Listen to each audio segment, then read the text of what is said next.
Halo, Halo Kak, masuk Kak. oke. Malam semua, mungkin sebelumnya gue mau kenalin diri dulu. Kenalin gue Dona dari TI 23.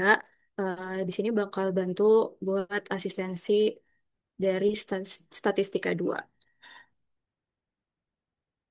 Oke, mungkin kita masuk ke materi pertama, yaitu terkait dengan Introduction to Design of Experiment.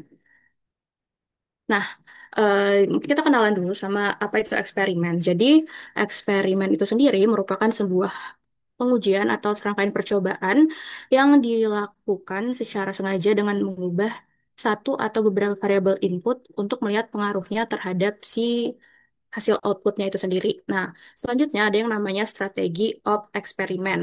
Ini tuh apa sih? Jadi, secara singkatnya, strategi of experiment itu merupakan pendekatan umum dalam merencanakan dan melaksanakan eksperimen. Nah, di strategi of eksperimen itu sendiri ada tiga cara umum yang biasa digunakan. Yang pertama ada yang namanya best guess.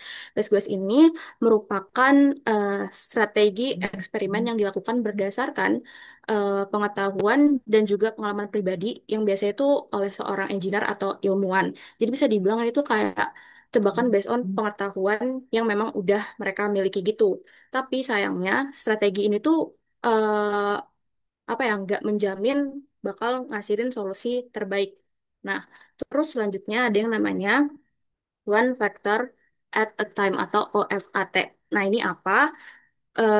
Jadi strategi ini tuh merupakan, maksudnya dalam strategi ini itu hanya satu faktor yang diubah dalam satu waktu, sementara faktor lainnya itu tetap dibuat konstan aja.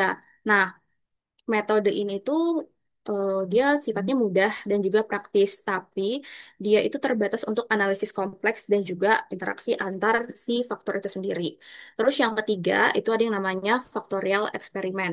Nah, di mana faktorial eksperimen ini adalah strategi dari eksperimen yang dia itu lebih lengkap, di mana dalam metode ini semua kombinasi faktor dan levelnya itu diteliti secara bersamaan. Dan kelebihannya itu dia bisa mendeteksi interaksi antar faktor-faktor dan memberi data yang lebih lengkap.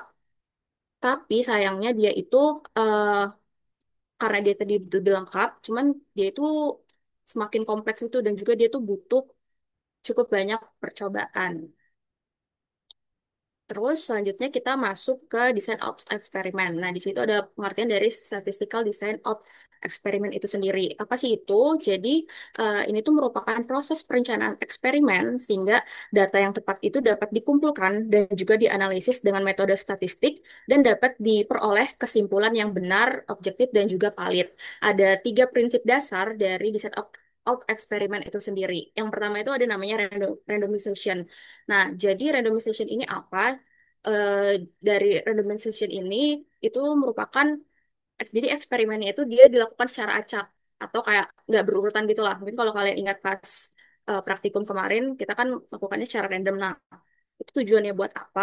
Itu tujuannya buat ngindarin bias dan membuat hasil dari eksperimen kita itu bisa valid dan juga randomization ini dia tuh ngebantu dalam tanda kutip kayak menetralkan pengaruh dari faktor-faktor yang nggak diketahui atau yang nggak bisa dikendalikan. Contohnya itu gimana? Misalnya nih kita secara acak menentukan tanaman mana yang mendapat pupuk A atau pupuk B dalam konteks kita lagi eksperimen terkait dengan pupuk. Terus yang kedua ada yang namanya replication atau pengulangan. Nah, jadi eksperimennya itu dilakukan secara berulang dengan kombinasi faktor yang sama. Tujuannya itu buat apa? Jadi tujuannya itu untuk memperkirakan kesalahan eksperimen dan dia tuh tujuannya untuk meningkatkan akurasi. Karena kan kalau semakin banyak replikasi yang dilakukan, dia bisa membuat hasil eksperimen itu jauh lebih valid. Contohnya itu misalnya kita kayak menguji beberapa pot dengan pupuk yang sama. Nah, terus yang ketiga, prinsip dasarnya itu ada yang namanya blocking. Blocking ini apa? Jadi, blocking itu merupakan eh, prinsip yang digunakan untuk mengelompokkan unit eksperimen yang mirip atau yang memiliki kondisi lingkungan yang serupa gitu. Tujuannya itu untuk mengurangi pengaruh dari faktor pengganggu yang nggak bisa kita kendalikan. Dan juga dia itu membuat perbandingan antar faktor utama itu jadi jadi lebih lengkap. Nah, contohnya itu misalnya kayak pas kita ngelakuin eksperimen terkait pupuk tadi. Nah, kita kan fokusnya ke pupuknya gitu kan. Nah, cuman ada ada kondisi di mana eh, lokasi atau penempatan dari si potnya ini bisa memengaruhi hasilnya. Sedangkan itu kan lokasinya itu kan nggak kita apa ya, nggak kita teliti. Nah itu salah satu eh, cara blocking supaya mengurangi faktor pengganggu yang nggak bisa dikendalikan itu tadi. Terus selanjutnya ini adalah peran dari statistik dalam memprediksi output by their faktor. Jadi eh, di proses eksperimen itu ada yang namanya input, proses, dan output. Nah, di mana ada yang namanya controllable factor. Itu apa? Jadi tuh controllable factor itu merupakan faktor yang bisa kita kontrol. Nah, si statistik ini fungsinya untuk menentukan faktor-faktor yang bisa kita kontrol. Nah, terus ada yang namanya respon variable. Respon variable ini merupakan variabel dependen yang mau kita uji nih berdasarkan faktor-faktor yang memengaruhinya. Terus selanjutnya ada yang namanya uncontrollable factor, di mana melalui statistik kita menghilangkan atau memblokir pengaruh pengaruh faktor-faktor yang nggak bisa kita kontrol. Salah satu caranya itu yaitu tadi dengan cara atau metode blocking itu sendiri.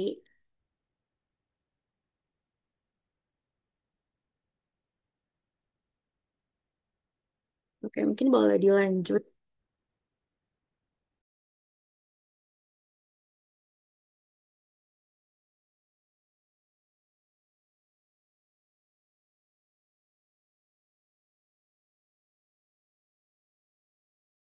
Oke, halo guys. Sebelumnya kenalin, gue Lala T23. Jadi di sini gue mau ngelanjutin ke bab review of basic statistical concept. Suara gue kedengeran kan ya? Kedengeran, Kak? Oke, mungkin next kita bakal masuk ke subbab yaitu hypothesis testing. Di mana hypothesis testing ini tuh merupakan metode statistik untuk nentuin apakah data sampel yang kita punya itu bisa ngasih bukti yang cukup untuk dukung atau menolak suatu hipotesis tentang populasi. Nah, elemen utama dalam proses nentuin hypothesis testing itu yang pertama tuh ada model, di mana model tuh untuk menggambarkan hubungan antara variabel dan menyertakan komponen dari random error untuk menangkap variasi pada data. Nah, misalkan contohnya YIJ sama dengan mu i ditambah EIJ, di mana EIJ ini mengacu pada komponen kesalahan asak atau random error. Oke, terus mungkin yang kedua itu ada statistical hypothesis, di mana artinya pernyataan tentang parameter distribusi probabilitas atau parameter dari sebuah model. Nah, hipotesis ini sendiri itu ada dua. Yang pertama hipotesis nol, yang bunyinya H0 yaitu mu 1 sama dengan mu 2, dan hipotesis alternatif dua sisi yaitu H1 di mana mu 1 tidak sama dengan mu 2 gitu. Nah, dari sini kita juga bisa tentuin jenis errornya. Yang pertama itu type 1 error untuk nentuin H0 itu benar atau benar. Nah, kalau misalkan type 2 error itu untuk menentukan kalau misalnya H0 itu salah. Nah, untuk proses ketiga yaitu uji t-test di mana digunakan untuk membandingkan rata-rata dari dua kelompok atau perlakuan dalam desain acak untuk melihat apakah ada perbedaan yang signifikan. Nah, caranya itu dengan kita ngebandingin hasil t-testnya dengan nilai kritis T atau digunain p-value untuk nentuin apakah menolak H0 atau enggak begitu. Nah, untuk komponen terakhir yaitu kita pakai p-value dalam menguji hipotesis. Dimana kalau misalkan P-nya kurang dari sama dengan alfa, maka dia mereject H0, dan kalau misalnya P-nya lebih besar dari alfa, itu dia gagal untuk mereject H0, gitu. Nah, next itu kita bakal masuk ke subbab checking assumption di t-test, di mana tujuannya itu untuk menghasilkan analisis yang akurasinya itu lebih tinggi, terus nggak bias, dan juga kesimpulannya itu dapat kita pakai sebelum ngambil keputusan yang statistik gitu ke depannya. Nah, ini tuh pakai Q plot di mana digunain untuk memeriksa normalitas dan kesetaraan varians, di mana cara bacanya itu kalau misalnya titik mengikuti garis diagonal, maka datanya normal. Nah, kayak di contoh paling kiri sini guys, kayak kan garisnya diagonal nih dan titik-titiknya itu mengikuti garis, berarti datanya itu normal begitu. Dan juga kalau misalkan deviasinya besar itu artinya asumsi normalitasnya itu dilanggar atau outlier artinya gitu. Terus asumsi yang diuji dari eh, QQ-plot ini apa sih? Yang pertama tuh normalitas, di mana data dalam setiap kelompok tuh harus kira-kira normal. Dan yang kedua itu homogeneity dari of variance, di mana variance antar kelompok sebaiknya tuh setara gitu. Nah, apa sih dampak kalau misalkan dua asumsi ini tuh dilanggar gitu? Dampak yang pertama, kalau misalkan normalitasnya dilanggar itu, t-testnya tuh nggak valid dan p-value itu bakal menyesatkan gitu. Nah, kalau misalkan varians yang nggak sama, resiko kesalahan type 1 error sama type 2 error tuh bisa meningkat dan jadinya hasil uji bisa salah. Jadi solusi kalau misalkan kita udah terlanjur ngelanggar asumsi ini tuh mungkin bakal perbaikin lagi pelanggaran asumsi pada t-testnya dan terutama di normalitas sama kesetaraan varians gitu. Oke, next itu kita bakal masuk ke confidence interval di mana tujuannya itu eh, untuk memperkirakan untuk memuat nilai parameter populasi, misalnya dia mean atau proporsi dengan tingkat keyakinan tertentu. Misalnya kalau misalkan tingkat confidence level tuh ada yang 90%, 95%, atau 99%. Nah, kalau misalnya confidence levelnya itu 95% tuh artinya kita tuh yakin 95% kalau rentang tersebut itu mencakup nilai parameter populasi sebenarnya. Nah, confidence interval ini punya komponen rumus utama yaitu eh, confidence interval sama dengan X bar plus minus Z dikali S per akar N, di mana ini ada penjelasan rumusnya guys. Dan juga ada rumus probabilitas untuk confidence intervalnya. Di sini rumusnya dan juga ada penjabaran dari rumus-rumusnya begitu. Oke, next kita masuk ke subbab comparing a single mean to a specified value, di mana tujuannya itu untuk membandingkan rata-rata populasi mu dengan satu nilai tertentu atau mu nol. Nah, ini balik lagi kayak di slide tadi, yang pertama di mana H0 itu mu sama dengan mu nol. Artinya tuh nggak ada perbedaan antara rata-rata populasi sama nilai yang diharapin atau standar, begitu. Nah, kita pakai one sample z-test, di mana kita pakai ini kalau simpangan baku populasinya itu diketahuin dan juga sampel cukup besar yaitu sebesar lebih dari 30 begitu. Dan ini rumusnya tinggal dimasukin aja. Dan kalau misalnya nilai Z0 itu nunjukin seberapa jauh rata-rata sampel dari nilai hipotesis atau mu nol dalam suatu standar deviasi. Dan juga untuk rumus keduanya kita pakai confidence interval untuk memberikan rentang perkiraan rata-rata populasi begitu. Rumusnya ada di sini juga. Dan kalau misalkan nilai mu nolnya di dalam confidence interval, maka nggak ada bukti signifikan untuk nolak H0. Dan kalau misalnya mu nol di luar confidence interval, maka rata-rata populasi kemungkinan berbeda secara signifikan begitu. Nah, misalkan tadi kita udah ngitung z-testnya sama confidence intervalnya. Apa sih hubungan dari kedua itu? Nah, hubungan dari keduanya itu, kalau z-test fokus pada uji hipotesis, kayak apakah ada perbedaan secara signifikan atau enggak. Nah, kalau confidence interval itu cuma berfokus pada estimasi rentang nilai rata-rata populasi. Tapi kalau keduanya digabungin itu bisa saling melengkapi. Kayak misalnya jika mu nol nggak ada di confidence interval, maka hasil uji Z-nya biasanya signifikan begitu. Oke, next itu ke eh, test on means with variance. Nah, jadi kalau misalkan tes buat means, kalau misalkan variannya diketahui pakai rumus yang ini, paling nanti bisa kalian catat atau hafalin buat di nanti ujian gitu, di review-review lagi. Terus juga ini ada rumus buat test on means of normal distribution kalau variansnya nggak diketahui. Rumusnya kayak begini, emang agak banyak mungkin dicatat-catat lagi aja guys. Sama yang terakhir ada rumus kalau varian dan normal distributionnya diketahui kayak begini gitu. Ini tinggal dimasuk-masukin aja dari soalnya. Oke, mungkin bakal dilanjutin sama teman gue.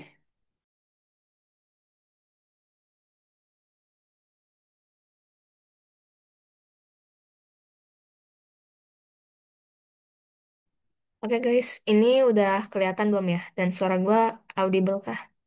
Udah, Kak. Salah. Oke. Oke, kita lanjut ke bab berikutnya. Kita masuk ke single factor eksperimen. Dan juga gue Sela dari T23. Oke, kalau tadi kan sebelumnya Lala temen gue udah ngejelasin nih terkait mungkin salah satunya T-test kayak gimana mau membandingkan antara dua kelompok gitu. Nah, sekarang pertanyaannya adalah bagaimana kalau kita tuh ingin membandingkannya lebih dari dua kelompok atau lebih dari dua level dari satu faktor. Nah, untuk kasus seperti ini kita pakainya adalah one way atau single factor analysis of variance atau ANOVA. Nah, mungkin biar mengerti dulu konsep ANOVA kayak gimana, ini gue ada kasih contoh dulu. Misalkan ada seorang peneliti yang ingin mengetahui apakah jenis font yang berbeda itu mempengaruhi waktu membaca seseorang. Jadi, faktornya itu adalah jenis font, Terus treatment atau levelnya atau perlakuannya itu adalah tiga jenis respon yang berbeda, ada Times New Roman, Comic Sans, sama Arial, dan responsnya atau yang kita ukur itu adalah waktu membaca. Jadi seberapa cepat membaca dari masing-masing treatment ini. Nah, hipotesisnya kita seperti biasa, H0 kita mengasumsikan semuanya rata-ratanya sama, dan H1-nya itu adalah at least one mean is different. Jadi ada yang berbeda rata-ratanya. Nah, di sini gue ada ngasih dummy result gitu ya, buat kita mengerti kayak kemungkinan apa aja sih yang kira-kira bakal keluar. Nah, mungkin kalau dari hasil pertama, di sini kita udah punya hasil masing-masing gitu ya, dari yang treatment satu, treatment 2, treatment 3. Nah, kalau kita lihat nih angka-angkanya, dari yang Times New Roman misalkan, itu ada 15, 18, 23, sampai 38. Terus Comic Sans juga kurang lebih mirip-mirip, 17, 20, 37, terus Arial juga 16, 19, 20-an sampai 36 gitu. Nah, kalau kita lihat kan angkanya cukup mirip-mirip ya, walaupun berbeda gitu. Jadi sebenarnya kalau between treatment kayak antara kelompok ini, variasi itu variasinya itu nggak berbeda jauh gitu. Sedangkan kalau kita lihat dalam kelompoknya masing-masing, ada 15, 20, 38. Nah, ini kan bervariasi ya, cukup jauh gitu variasinya masing-masing dalam kelompok. Di sini kita bilang berarti variasi within treatments-nya itu bervariasi. Dan kalau misalkan kayak gini angkanya, maka konklusi kita adalah bisa jadi perubahan itu disebabkan oleh orang-orangnya, bukan oleh jenis fontnya. Jadi jenis fontnya ini tidak berpengaruh gitu loh kepada membaca seseorang gitu. Nah, sedangkan kalau kita lihat di sini hasil kedua, yang dimana kalau dari treatmentnya Times New Roman, 15, 17, 18, sampai 20, Comic Sans 30-an, dan Arial 20-an, ini kan sangat jelas ya kalau variasi between treatments-nya itu ya bervariasi gitu. Sedangkan dalam atau within treatment-nya itu cukup memiripi lah atau sama lain gitu. Nah, kalau kayak gini, konklusi kita adalah perubahan itu disebabkan oleh jenis fontnya, bukan oleh orang-orangnya. Karena jelas kayak dilihat kalau di sini yang paling cepat orang tuh baca kalau pakai Times New Roman, sedangkan paling lama tuh di Comic Sans. Gitu, guys. Nah, nanti setelah menghitung dan banyak perhitungannya yang akan kita lakukan setelah ini, itu akan diminta F-nya. Jadi, hasil dari between groups dibagi dengan within groups. Dan semakin besar rasio tersebut, maka semakin besar juga kemungkinan bahwa rata-rata antar kelompok itu berbeda. Yang dimana pada kasus ini berarti kita menolak H0 gitu. Nah, sebenarnya kalau angka-angka di sini kayak hasil satu, hasil dua ini kan cukup ya kebetulan gitu lah bisa dibilang lah ya. Nah, sedangkan kalau ntar di dunia nyatanya atau di soal-soal kalian itu mungkin enggak sehabis ini. Cuman oke, nanti kita bakal ada contoh soal juga.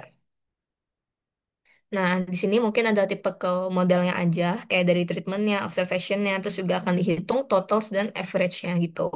Nah, tujuan dari ANOVA, jadi sebenarnya adalah untuk mengetahui nih apakah perubahan atau eksperimen yang dilakukan itu memiliki pengaruh terhadap hasil akhir. Kayak tadi kan kita ngetes tiga kelompok ya.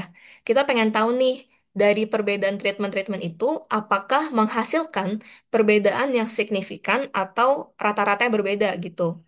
Nah, tapi buat kalian tahu juga, kalau iya ternyata hasil perbedaannya adalah signifikan, ANOVA sendiri itu nggak bisa yang langsung ngasih tahu treatment mana sih yang mempengaruhi perbedaan perbedaan rata-rata itu. Kayak kalau ANOVA sendiri itu sebenarnya cuma membantu kita untuk mengetahui ada nggak sih sesuatu yang signifikan untuk kita bisa lanjut telusurin gitu lebih detailnya. Karena kalau hasilnya nggak signifikan ya berarti kita ya nggak ada apa-apa gitu dalam percobaannya. Kayak nggak usah kita lanjutin lagi penelitiannya lah gitu istilahnya. Kayak mungkin yang tadi gue juga bilang, kalau yang hasil jenis font itu kan terlalu biasa dari angkanya. Tapi kalau di real life itu bukan yang kayak bakal sekelihatan itu. Nah, makanya kalau ntar mau tahu secara spesifik kelompok mana sih yang mempengaruhi, itu biasanya kalau nggak salah pakai t-test, kalau nggak pakai p-value lagi sih guys. Nah, paling gitu untuk detailnya. Ini juga ada modelnya dan hipotesis pada umumnya gitu. Nah, ini yang sangatlah penting untuk kalian tuh bisa taruh di cheat sheet kalian ya, kalau boleh. Harusnya biasanya boleh sih kalau statin ya.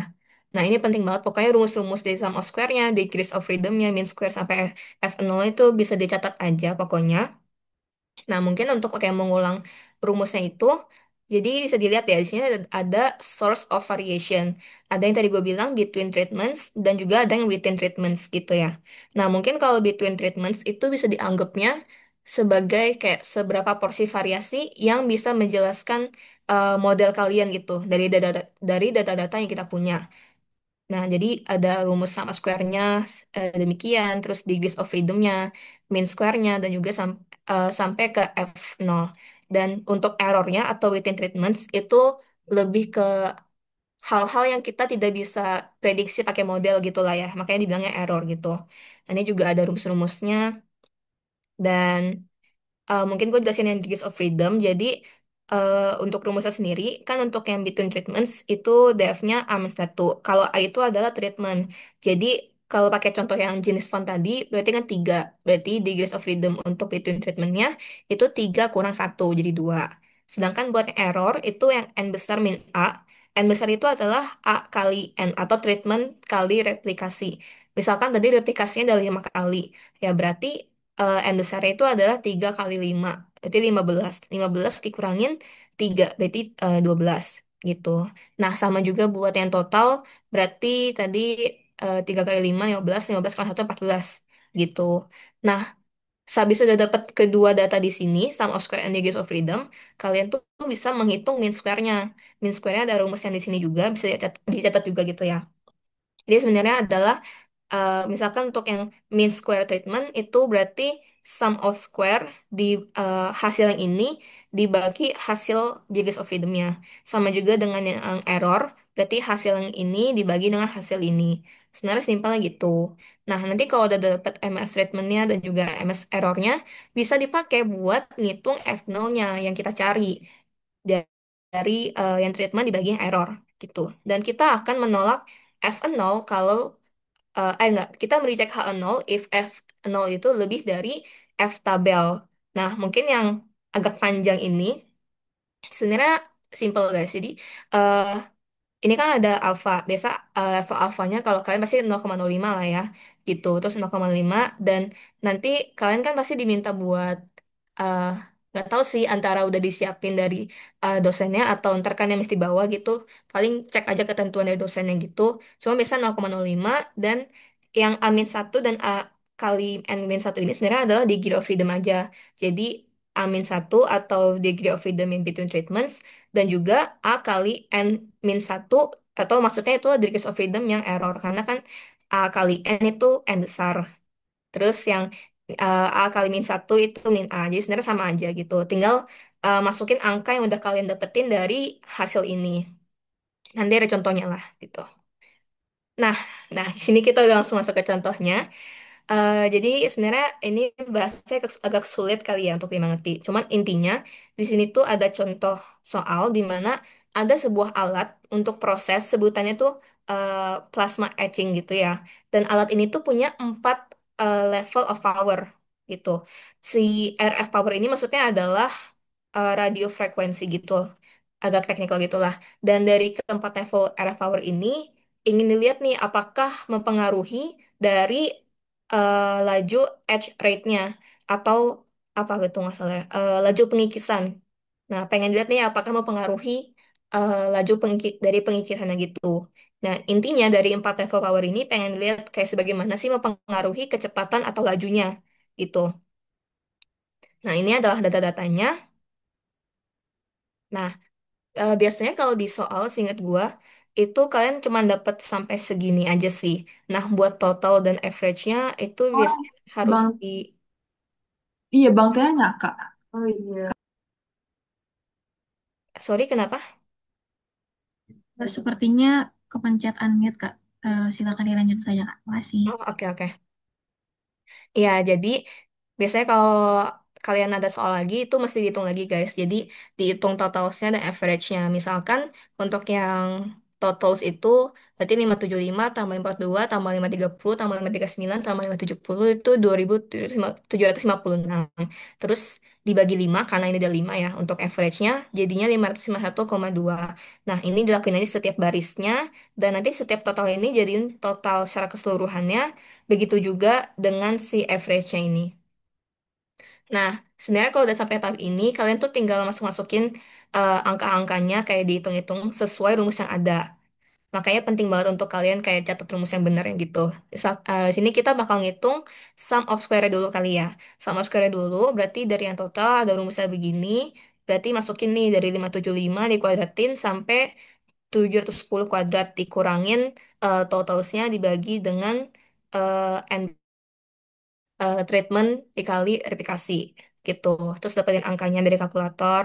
Dan juga untuk yang treatments itu juga didapetin dari 1/n, berarti 1/apa tadi treatment ya masalah. Eh, replikasi. Berarti replikasi kan 5 di sini kan. Jadi 1/5 gitu. Terus totalnya juga dikuadratin sampai 3.000 ini. Terus dikurangin juga lagi dengan totalnya dibagi 20. Dapat segini. Nah, kalau yang sum of square error itu sebenarnya tinggal yang total dikurangin sama treatment. Jadi segini gitu. Terus udah dapet kan ya angka-angka ini. Nanti kalian juga tinggal masukin rumusnya ke degrees of freedom. Jangan lupa rumusnya tadi yang ini, yang amin satu. Berarti kan kalau yang tadi contoh soalnya treatmentnya ada 4 ya. Berarti 4 kurang satu jadi 3. Terus yang N besar kurang A ini berarti A kali N. Tadi kan ada 4 treatment dikali 5 aplikasi 20. Terus 20 dikurangin 4 jadi 16 gitu. Terus ini 20 kurang satu jadi 19. Nah, 3, 16, 19 ini. Nah, kalau udah dapet dua angka ini, berarti udah kan tinggal masukin lagi ke rumusnya, which is untuk mean squared-nya. Cari yang treatment dan juga cari yang error. Gitu. Jadi, 66 ini dibagi dengan 3 segini, terus yang 5.000 bagi 16 segini. Nah, dari kedua hasil ini, kalian tinggal juga bagi ke F0-nya. Dari yang treatment dibagi ke error. Dapatnya segini. Nah, sini belum berakhir. Dari kalian udah tahu nih F0 berapa, kalian berarti juga masih tahu F tabelnya itu berapa. F tabel itu yang ini tadi ya. Salah kencet. Nah, berarti untuk mencari F tabelnya, kita kan tahu nih, berarti pasti asumsinya ini adalah 0,05. Biasa disebutin sih guys di soal gitu. Terus, berarti yang tadinya amin satu atau 3, berarti kan di sini kan 3. Terus, satu lagi 16. Berarti 3, terus kita turun sampai ke 16 di sini. Which is dapatnya 3,24. Nah, udah dapat nih 3,24. Kita udah dapat kedua angkanya dari F0 dan F tabel. Dan berarti tinggal dibandingkan saja. Yang dimana kalau di sini berarti F0 itu lebih besar dari F tabelnya. Yang dimana berarti we reject hal nol dan conclude that the treatment means differ. That is, RF power setting significantly affects the mean edge rate-nya gitu. Jadi begitu teman-teman. Boleh dilanjut.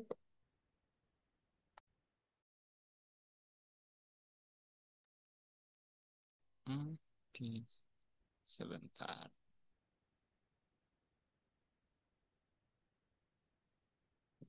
Mantap.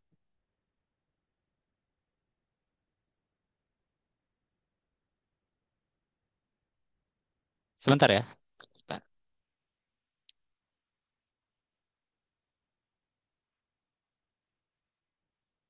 Udah masuk PPT sama suara gue? Sudah, Kak. Oke, kita lanjut ngebahas tentang Randomized Complete Block Design atau RCBD. Sebelumnya kenalin gue Zaki dari TI23. Nah, pertama, kenapa sih kita perlu pakai RCBD? Kenapa RCBD itu ada? Jadi, RCBD itu datang untuk menyelesaikan permasalahan di mana terkadang eksperimen yang kita lakukan, ketika kita ulang lagi, walaupun dengan menggunakan desain eksperimen yang sama, itu hasilnya malah berubah-ubah atau nunjukin ada bias. Kenapa bisa kayak gitu? Karena ternyata ada yang disebut sebagai faktor pengganggu atau nuisance factor. Nah, untuk menghilangkan atau meminimalkan dampak dari nuisance factor ini, maka digunakanlah RCBD atau Randomized Complete Block Design. Nah, apa aja? Apa sih itu nuisance factor dan apa aja tipe-tipenya? Jadi nuisance factor adalah faktor pengganggu yang mungkin berpengaruh terhadap hasil eksperimen kita, tapi sebenarnya kita nggak mau faktor itu yang kita teliti, kita nggak mau meneliti faktor itu. Nah, ada tiga tipe. Yang pertama, yang diketahui yang tidak diketahui dan tidak bisa dikontrol atau lurking nuisance factor. Untuk menanganinya, kita menggunakan randomize. Ini salah satu alasan juga kenapa waktu praktikum explode kemarin, kalian diminta di random menggunakan Minitab dan menjalankan praktikumnya sesuai urutan di Minitab masing-masing. Nggak boleh kalian ubah-ubah lagi urutannya. Itu tujuannya untuk randomization dan mengurangi nuisance factor. Nah, yang kedua, ada yang diketahui tapi tidak bisa dikontrol. Nah, ini menggunakan analysis of covariance atau uncova. Cuman ini tidak termasuk di bab RCBD. Ada di bab berikutnya, di yang terakhir. Nah, lalu yang ketiga adalah yang diketahui dan bisa dikontrol. Nah, ini kita menggunakan blocking. Nah, teknik blocking dan randomize inilah yang kita gunakan di RCBD. Seperti itu.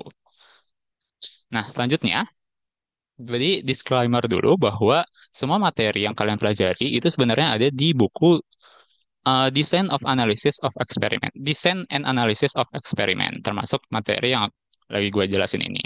Nah, di buku itu dia ngasih contoh tentang gambaran dari RCBD sendiri, cuman agak sulit untuk dipahami secara langsung, karena dia itu ngejelasin tentang tipe alat pukul terhadap kedalaman besi gitu, kayak repot untuk menjelaskannya. Jadi di sini gue sederhanakan case-nya untuk lebih bisa dipahami. Nah, case-nya apa? Contoh gambarannya apa? Jadi misalkan kita punya eksperimen yang objektifnya adalah mengetahui apakah tipe palu yang berbeda itu memberikan hasil kedalaman bekas pukul yang berbeda pada balok kayu. Jadi misalkan kita punya berbagai tipe palu, kita coba pukul ke kayu, ke blok kayu, kira-kira bentuk atau bekas kedalamannya itu berbeda atau enggak. Itu objektifnya.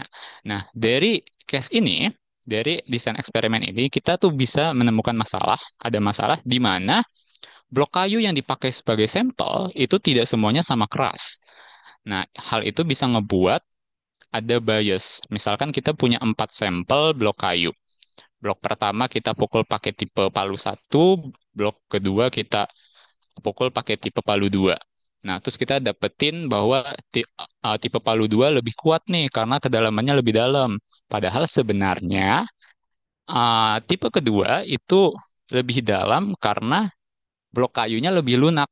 Nah, itu kan jadinya eksperimen kita tidak valid gitu. Nah, lalu gimana supaya eksperimen kita jadi valid? Nah, solusinya adalah kita anggap bahwa setiap balok kayunya itu adalah sebagai blok. Lalu di setiap balok kayunya kita pukul, kita uji menggunakan semua tipe. Jadi di balok kayu pertama kita pukul pakai tipe palu satu, 2, 3, 4. Tipe palu apa? Balok kayu kedua gitu juga. Nah, nanti setelah kalian ngelakuin itu, bentuk eksperimennya akan jadi mirip yang di sini nih, yang di kiri bawah. Jadi, misalkan balok kayu satu sebagai blok satu, kita pukul dengan tipe palu 3, 1, 4, 2. Balok kayu 2, tipe 3, 4, 2, 1. Ini semuanya pakai 1, 2, 3, 4, cuman kita randomize lagi. Kita uh, acak lagi urutan pemukulannya, seperti itu. Nah, dari sini kita bisa nyimpulin tentang apa sih itu RCBD, bahwa di RCBD, sebuah blok itu sebenarnya adalah level dari faktor pengganggu. Jadi kan di sini faktor pengganggunya adalah balok kayu, dan balok kayu yang digunakan ada 4. Jadi sebenarnya faktor pengganggunya balok kayu dan levelnya 4 balok gitu. Nah, lalu di poin kedua ketiga, a block is a group of homogeneous experimental units, so randomize is only done with that group. Yang ketiga, all runs with a block are randomized. Jadi intinya di poin kedua tiga ini bahwa di setiap blok, di setiap blockingnya itu kita random lagi eksperimennya. Yang keempat, variabilitas antara masing-masing blok itu bisa beda beda jauh. Karena tadi kan misalkan yang pertama lebih keras, balok kayu pertama lebih keras daripada balok kayu kedua. Nah, itu kan jadinya variabilitas datanya tinggi. Nah, cuman variabilitas di dalam satu blok sendiri itu harusnya kecil, relatif kecil. Jadi di satu balok kayu karena dia menggunakan tipe kekerasan yang sama, jadi harusnya variabilitas datanya lebih kecil seperti itu. Nah, lanjut, ini adalah di sebelah kiri, itu adalah bentuk dari data blocking data RCBD, di mana ada A treatment, itu untuk data yang mendatar, yang Y1, Y2, Y21, Y31 gitu. Dan B block, itu yang ke samping, blok 1, blok 2, dan seterusnya.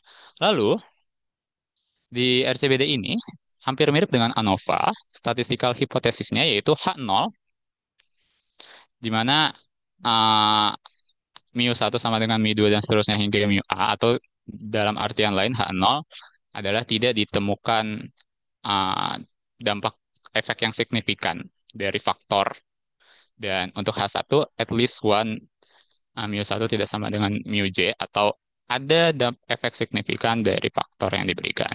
Dan kiri bawah ini ada model dari RCBD. Seperti itu. Nah, sama mirip-mirip kayak ANOVA. Jadi setelah kalian mendapatkan datanya, tugas kalian adalah mengubahnya dalam bentuk tabel analisis seperti ini. Nah, ini bisa kalian catat, kalian masukin ke cheat sheet untuk dipakai di ujian nanti. Dan untuk mendapatkan kesimpulannya, dari F0, kita bandingkan dengan F-tabel, di mana kita menolak H0 seandainya F0 lebih besar dari F-tabel gitu. Nah, di sini rumus SS-nya atau sum of square-nya ada di next slide di sini. Jadi bisa kalian catat juga untuk dimasukin ke cheat sheet nanti. Nah, kita masuk ke contoh soal. Jadi kalau seandainya nanti kalian akan dapat bentuk data seperti ini. Kalau seandainya soal yang dikasih ke kalian adalah soal cerita, jadi tugas pertama yang perlu kalian lakukan adalah mengubah bentuk soal cerita jadi bentuk tabel seperti ini. Setelah udah jadi bentuk tabel seperti ini, kita bisa ngekstrak informasi. Yang pertama adalah A-nya, itu sama dengan 4. Jadi A itu adalah level faktornya yang ada di sebelah kiri ini. 1, 2, 3, 4. Kemudian ada blok, yaitu jumlah bloknya ada berapa. Di sini ada 6, 1, 2, 3, 4, 5, 6. Dan N besar atau total datanya itu ada 4 dikali 6 yaitu 24. Jadi total di sini itu ada 24 data. Nah, setelah itu kita lanjut untuk menghitung jumlah dari masing-masing treatmentnya dan jumlah dari masing-masing bloknya. Jadi secara mendatar, ditotalin semua, ditambahin semua, hasilnya segini. Yang ini segini gitu. Habis itu dari blok 1 totalnya segini, dari blok 2 totalnya segini. Habis itu kita jumlahin juga semua data ini, nanti hasilnya segini nih. Y.2 sama dengan 2155,1 seperti itu. Nah, setelah kita menghitung totalnya, kita bisa masuk untuk membuat tabel analisisnya tadi. Pertama, kita mencari sum of square-nya sendiri, di mana kita menggunakan rumus yang tadi udah ada, sudah disampaikan. Rumus SS treatment, 1 per B, 1 per blocking. Sigma I dari 1 ke A, A-nya 4, YI titik pangkat 2 dikurang Y titik 2 pangkat 2 per N. Jadi bloknya kan 6 tadi ya. Jadi 1/6. Lalu Y I titik itu apa? Y titik itu adalah total dari masing-masing treatment. Jadi treatmentnya ini dipangkatin 2 ditambah treatment kedua dipangkatin 2 gitu. Nah, jadi uh, pangkat 2 ditambah dan seterusnya dikurang dengan Y titik 2 pangkat 2 itu adalah total keseluruhannya ini. Yang 2155,1. Didapat begini. Masuk ke SS total. Jadi SS total masukin juga ke rumusnya. Nah, ini adalah pokoknya sigma I sama dengan 1,4, sigma J sama dengan 1,6 itu kalian pangkatin 2 semua datanya habis itu dijumlah. Jadi dari sini 90,93 pangkat 2 ditambah 89,2 pangkat 2 ditambah 98,2 pangkat 2 semuanya kalian jumlah. Dan sekalian pangkat 2 bisa kalian jumlahin. Dapatlah segini dikurang ya totalnya banget yang di pojok kiri bawah sini pangkat 2 dibagi N besarnya 24 dapat.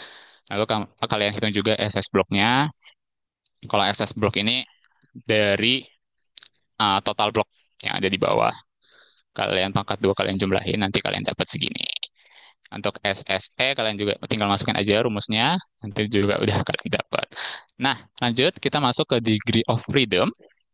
Jadi untuk degree of freedom kita menghitungnya dari rumus rumus yang udah dikasih, kita masukin berdasarkan informasi yang udah kita ekstrak dari datanya tadi. Di mana yang pertama, degree of freedom untuk treatment, rumusnya A-1, karena tadi A-nya atau level faktornya ada 4, 4 kurang 1 sama dengan 3. Bloknya tadi ada 6, 6 kurang 1 sama dengan 5. Habis itu ini tadi A-1, 3, B-1, 5, jadi 3 kali 5 sama dengan 15, dan yang terakhir 24 kurang 1 jadi 23. Nah, dari situ dapatnya.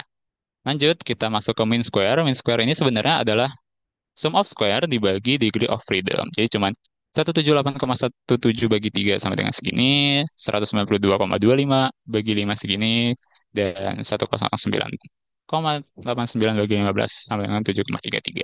Nah, itu untuk main square-nya. Lanjut kita cari F0. F0 itu adalah main square dari treatment dibagi mean square dari error. Jadi 59,39 dibagi 7,33 hasilnya 8,11. Nah, setelah kita dapat F0-nya, kita bisa bandingin dengan F tabel. Sama seperti cara membaca tabel yang sebelumnya udah dijelasin sama Sela. Ah, kita masuk ke F, kita lihat tabelnya, kita umumnya menggunakan alfa 0,05. Kecuali kalau disebutkan di soal yang lain, maka gunakan alfa yang lain. Kemudian amin satunya, atau degree of freedom dari treatmentnya, yaitu 3.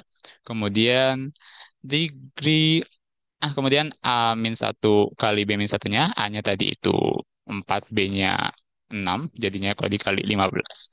Dicek di tabel, didapat 3,29. Nah, karena ternyata F0 itu lebih besar daripada F tabel, maka kesimpulannya kita reject H0. Atau dalam artian lain, kita disimpulkan bahwa si faktor atau extraction pressure-nya, faktornya itu memiliki dampak yang signifikan.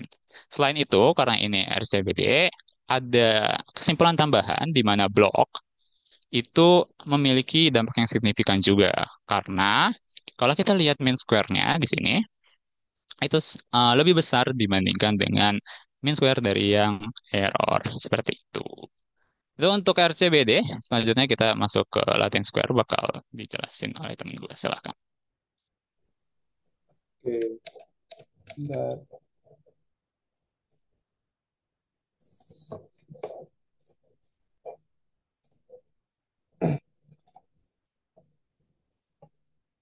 Oke, kalian semua, Hafiz, P23 di sini sebagai aset SQI dan pengisi materi asistensi untuk UTS Statistika 2 di bagian Latin Square Design. Nah, Latin Square Design itu apa? Latin Square Design itu adalah model yang digunakan untuk mengontrol two sources of research variable by arranging treatments in a square grid format. Bentuk umum Latin Square seperti ini. Nah, kalau misalnya tadi Jackie udah ngomongin tentang blok variabel yang ada satu doang. Di sini kita langsung blok dua-duanya. Nah, mungkin aku langsung ke soal aja.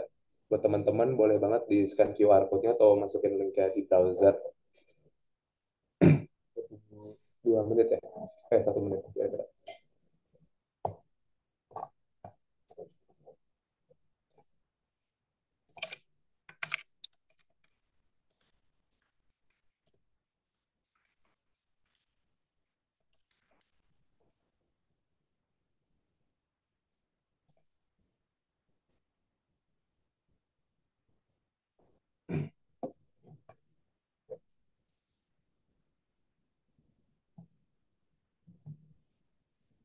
Oke, mungkin aku langsung mulai aja untuk contoh soalnya.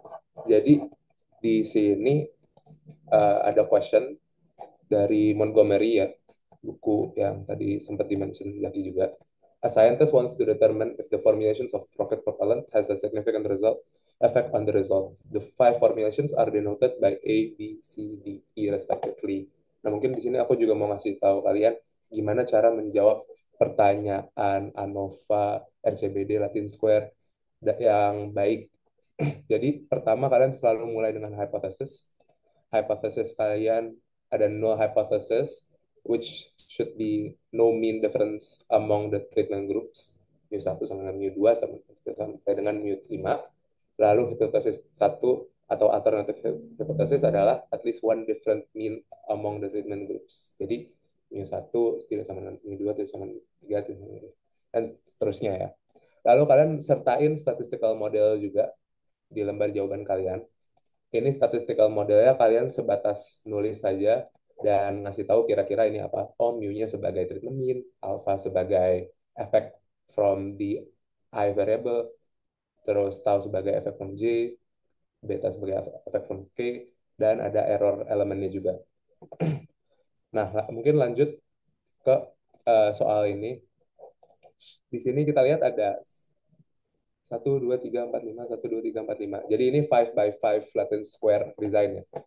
dan ada 5 formulation juga yang dimana mungkin kalian baru ketemunya lewat ini ya, apa ya, ANOVA itu row columns and stuff like that. Sekarang bakalan berbentuk diagonal gitu ya. Oke. Dan ini bakalan pasti diagonal ya teman-teman. Jadi kalau misalnya ada pertanyaan, misalnya eh yang yang kayak gini tuh gini gitu. Oke.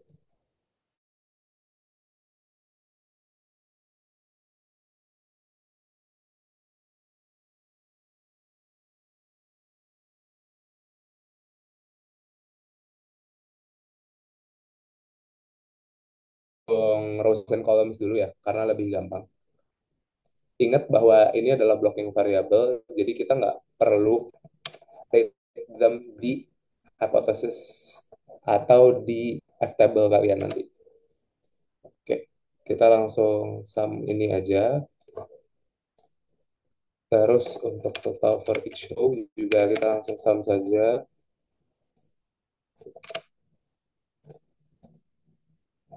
Nah, terus kita juga wise-nya ya, kita sum every single ini juga, single element juga. Kenapa? Karena bakal dipakai di rumusnya di bagian y titik 2 kuadrat per n, mungkin udah lihat juga di RCBD. Itu tuh punya nama sendiri, namanya correction factor ya. Mungkin kita lanjut langsung ke total of each formulation. Kita simply hitung aja A-nya berapa aja. Di sini 24, 30, 26, 27, 36, and so forth. Kalau mungkin aku liatin yang finishnya ya. Nih, kalau di sini A sama dengan di sini hitung yang A semua, lalu di sini hitung yang B semua, ya, lalu C semua dan seterusnya. Pokoknya kayak gini aja sih, teman-teman. Habis itu apa saja ya?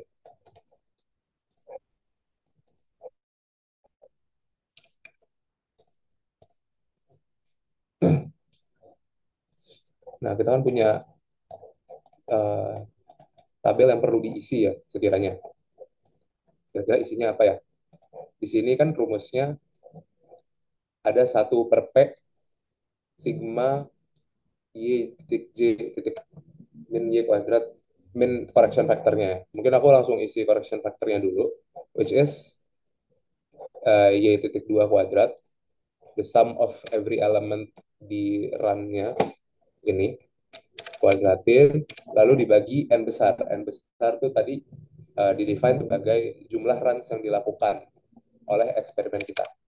In our case, kita punya 5 by 5 Latin square, berarti itu 25. Berarti correction factor kita bakalan 16.900. Kita langsung kopas aja di sini.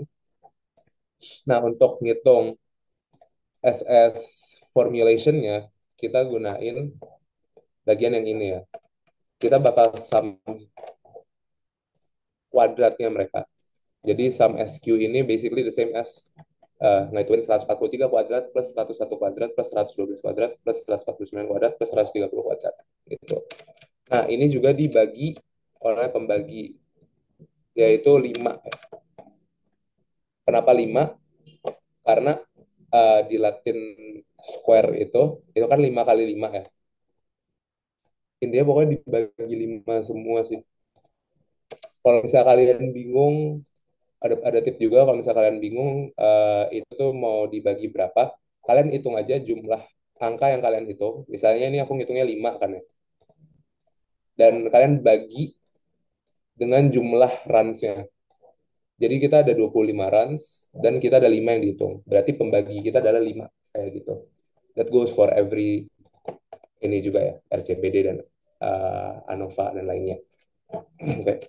Di sini kita dapat 16.499 karena sum of square itu jumlah kuadratnya ini dibagi 5 dikurang CF, maka kita dapat sum of square of segini. Wait, sorry, salah. Apa ya? Salah.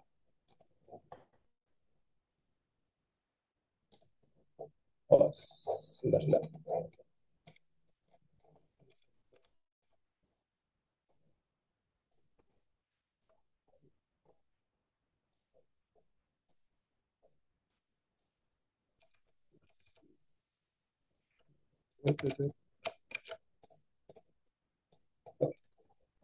Nah, kita lanjut ke blocking variabel kita, ya kan?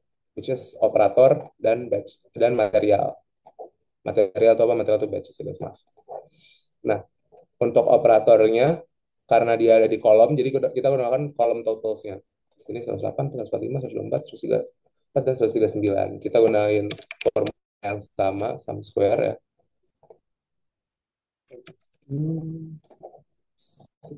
Ini bagi 5. Sebentar, salah lagi kayaknya.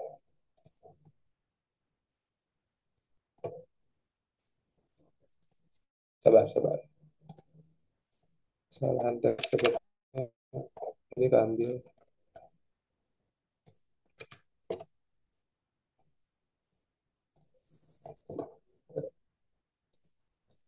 Oke, udah bener ya.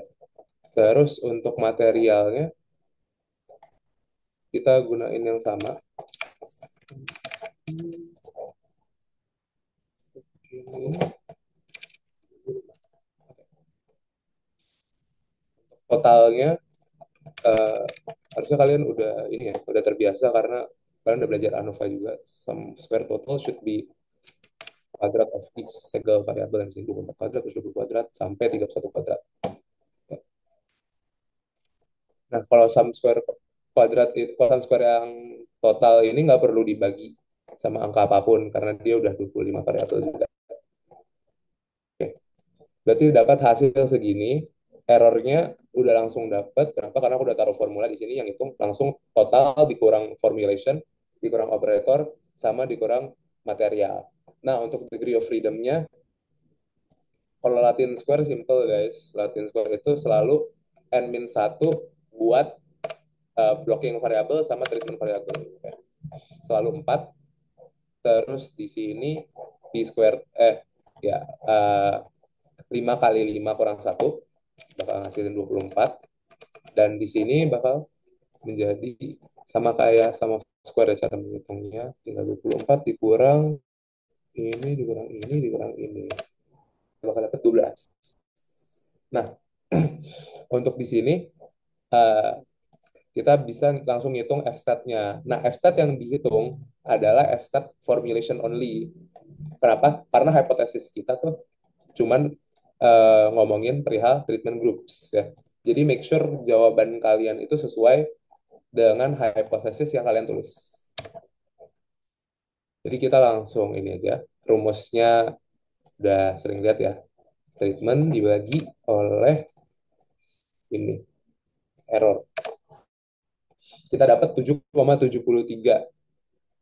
Kalau kalian tahu, kalau misalnya lebih dari F critical, kita reject dan anggap bahwasanya ada treatment difference ya kan. Ada difference in treatments. Tapi kalau misalnya kurang dari F crit, kita anggap ini sebagai sama lah, homogeneous. Nah, F crit-nya di sini gue udah langsung taruh 3,26 di sini F table-nya. Kita anggap alpha of 0,05 ya. Terus kita bisa langsung tarik conclusion bahwasanya treatment has a statistically significant effect on the outcome. Itu mungkin itu dari aku.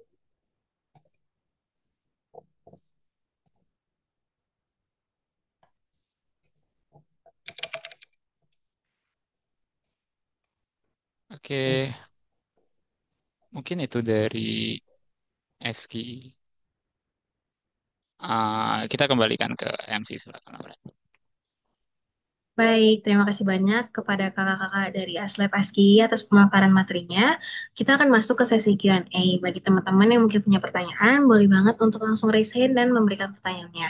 Atau juga mungkin lewat chat Zoom. Dipersilakan.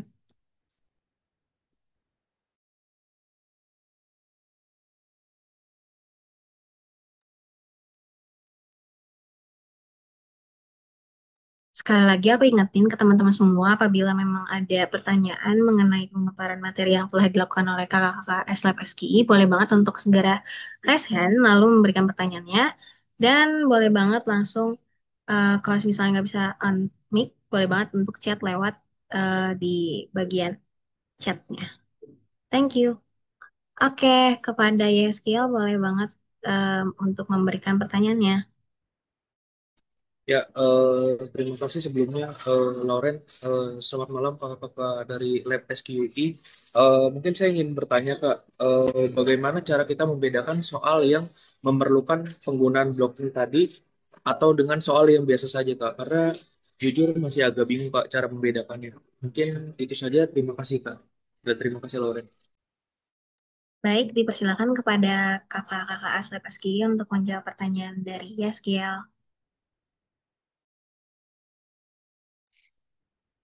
Oke, thank you, Kiel. Jadi tadi pertanyaannya tentang gimana bedain antara blocking dengan soal biasa ya, non-block. Jadi perbedaan utamanya itu ada di bloknya sendiri atau keberadaan si faktor pengganggunya.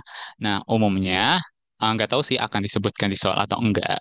Cuman jadi cuman kalau seandainya tidak disebutkan, artinya yang diuji adalah kemampuan kalian untuk menganalisis si blockingnya itu sendiri atau ada atau enggaknya sih si faktor pengganggunya.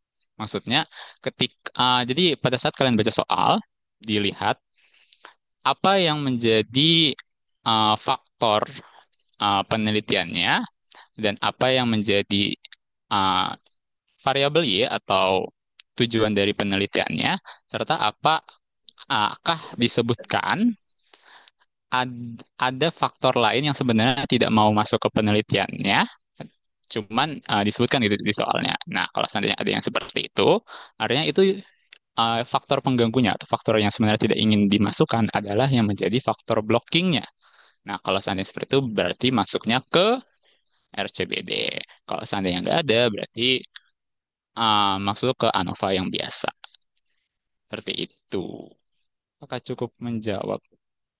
Atau mungkin dari aslep lain ada?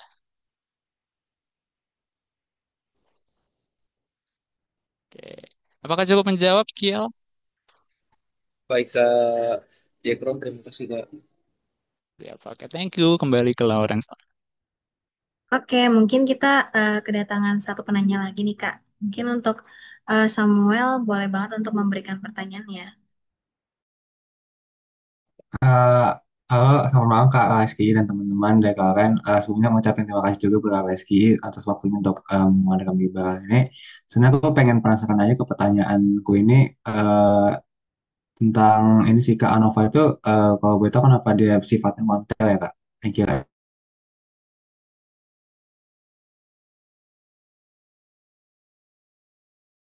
Silakan kepada kakak-kakak Aslep SKI untuk menjawab pertanyaan dari Samuel ya, Kak.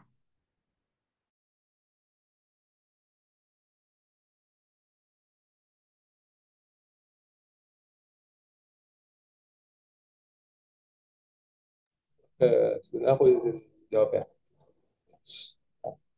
Mungkin eh, kita kenalnya one tail itu karena yang kita lihat itu purely from the F-test perspektif ya. Kalau kalian search di Google juga keluarnya itu ya. ANOVA dianggap sebagai uh, ini one tail karena what do you call it? Yang dibandingin tuh F-nya tak lebih dari atau tidak lebih dari sama dengan kan. Sedangkan null hypothesis yang kita pakai itu sama dengan atau tidak sama dengan, which is indicative of two-tailed test yang kalian udah terbiasa di statistik yang pertama ya. Jadi sebenarnya jawabannya adalah tergantung lensanya.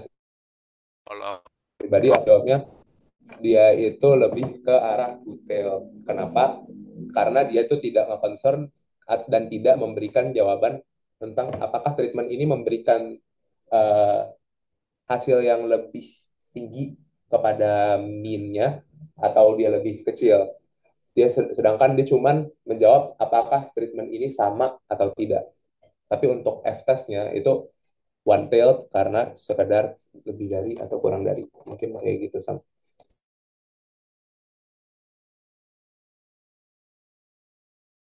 Baik, mungkin terima kasih Kak atas jawabannya sebelumnya. Mungkin kita akan lanjut ke penanya selanjutnya yaitu Alif. Boleh banget Alif langsung memberikan pertanyaannya. Oke, makasih sebelumnya Bang-Abang kakak-kakak SKI buat materinya. Kenal aku Alif T24. Di sini aku ada pertanyaan. apakah semua percobaan yang lebih dari satu faktor otomatis membutuhkan blocking atau ada kondisi di mana randomization saja sudah cukup untuk kita lakukan eksperimen? Makasih, Kak. Mungkin aku langsung jawab aja untuk yang lebih dari satu faktor yang tidak yang what do you call it? Yang kita concern with the result itu bakalan kalian pelajari setelah UTS ya. Jadi untuk scope UTS ini itu kalian bakalan dapat one faktor ANOVA aja. Selaginya ada variabel-variabel lain itu bakal berbentuk blocking. Jadi mungkin itu juga jadi hint sesuai scope ya. Kalau misalnya ada tiga variabel, berarti kalian tidak dapat general factorial design. Kalian dapatnya cuma Latin square saja. Gitu. Mungkin kalau aspek lain ada yang mau nanya, ada yang mau nambah?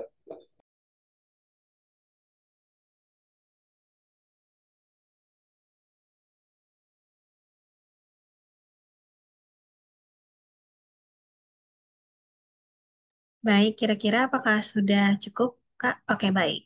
Mungkin em, karena sudah ada tiga penanya, kira-kira aku pengen tanya ke teman-teman lainnya, apakah ada pertanyaan lainnya? Kalau misalnya ada, aku tunggu sampai 20.36 ya, teman-teman.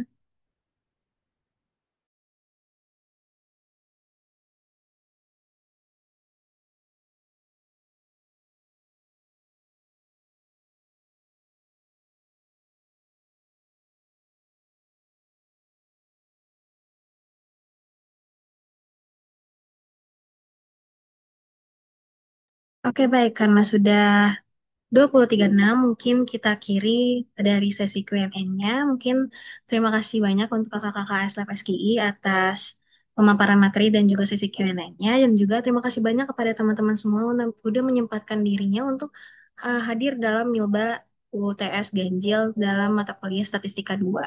Nah, mungkin sebelum mengakhiri aku mau minta tolong kepada teman-teman semua untuk mengisi QC yang ada pada layar ya, teman-teman.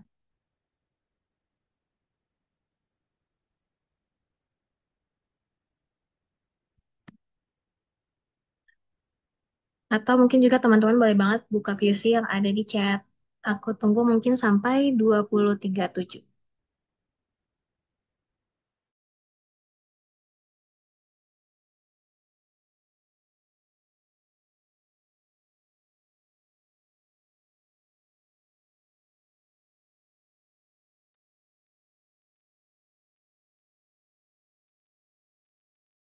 Oke, baik. Karena waktu sudah menunjukkan waktu 20.37, mungkin aku mau ngucapin terima kasih sekali lagi kepada kakak-kakak SLPSG atas kesempatan dan juga waktunya untuk ngajarin kita teman-teman 2024 mengenai mata kuliah Statistika 2. Dan semoga apa yang diajarkan dapat memberikan manfaat bagi teman-teman semua. Sebelum mengakhiri dari acara Milba pada hari ini, aku mau adain dokumentasi. Boleh banget teman-teman yang bisa open kamera, boleh nemenin aku untuk dokumentasi. Aku tunggu sampai pukul 20.38.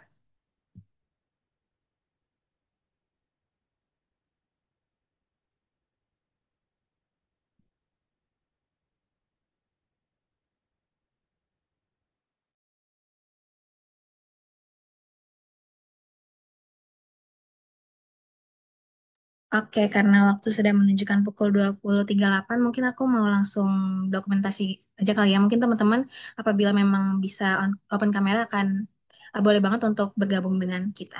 Oke, mungkin aku mau izin dokumentasi. Satu, dua. Oke, untuk slide kedua, satu, dua. Oke, thank you so much sekali lagi kepada kakak-kakak Aslep SKI atas waktu dan kesempatannya dan juga terima kasih atas teman-teman. Mungkin boleh left. Terima kasih. Thank you guys semua. Makasih, Kak. Makasih, Bang.